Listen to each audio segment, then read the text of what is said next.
Hello, what's up mga idol? Ito na nga pa yung pang third game natin sa placement dito sa Mythic. At tayo naman ay mag mid lane. Inside tayo ni Munton sa mid lane. So, gustuin ko man mag marksman. Try muna natin ito mag mid lane. Ito nga, shortcut na tayo sa na-picking namin. So, based sa picking ng kalaban. Medyo lito ako dito kung magsisaber pa ako mid lane.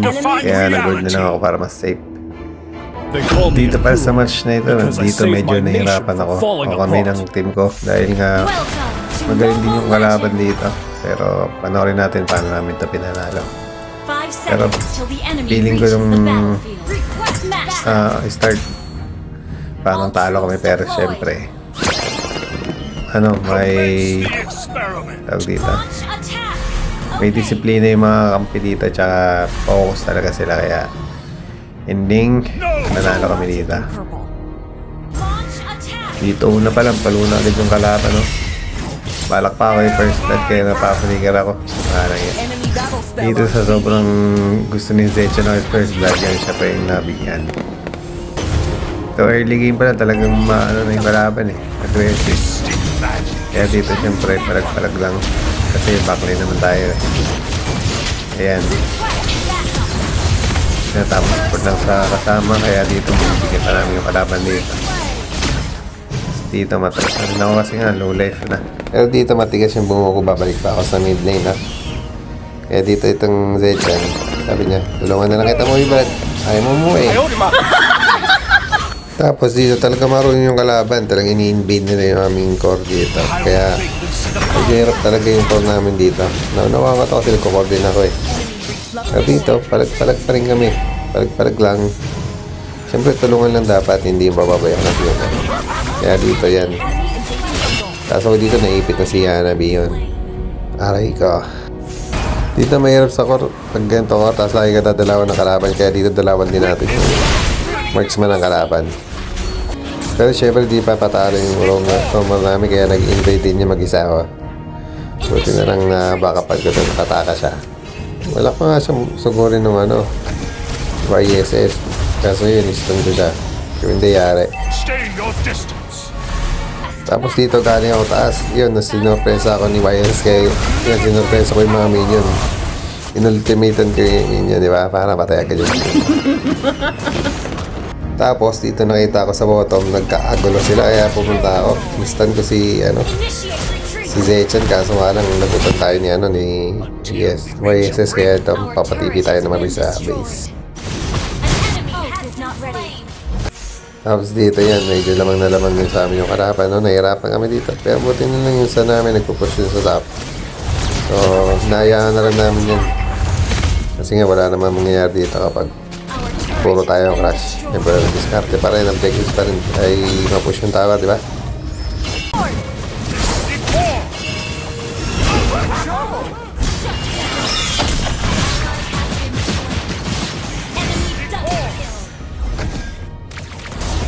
Tapos ito umangal na yung aming core kasi nga yung sun nasa top lane, kaya yan sumama na siya sa amin. Nung sumama siya sa amin, bigla nang nabago.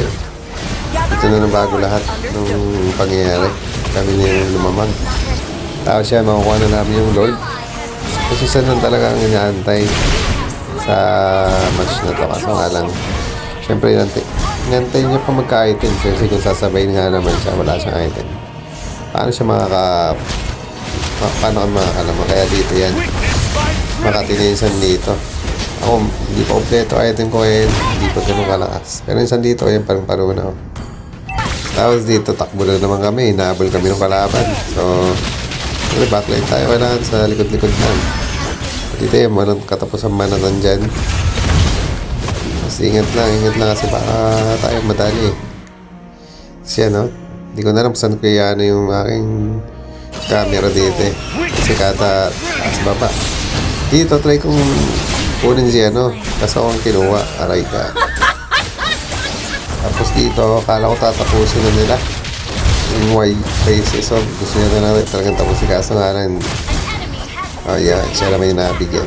So dun sila nagkamali, kasi nga Mabuhay na mga kasama namin eh.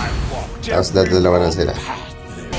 Kaya dito habang nagka-clash sila dun, try ka nang i-push tong bottom.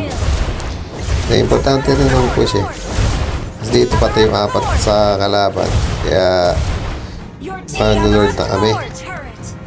Tapos si YSS, siyempre pati yung apat.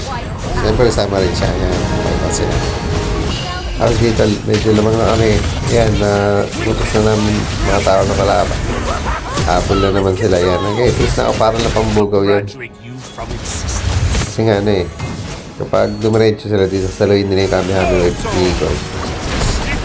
Tapos dito, habol na naman. Yan, takbo ako. Tapos tapusin na natin para hindi na niya ako mapatay. Anong baway nila. Victory!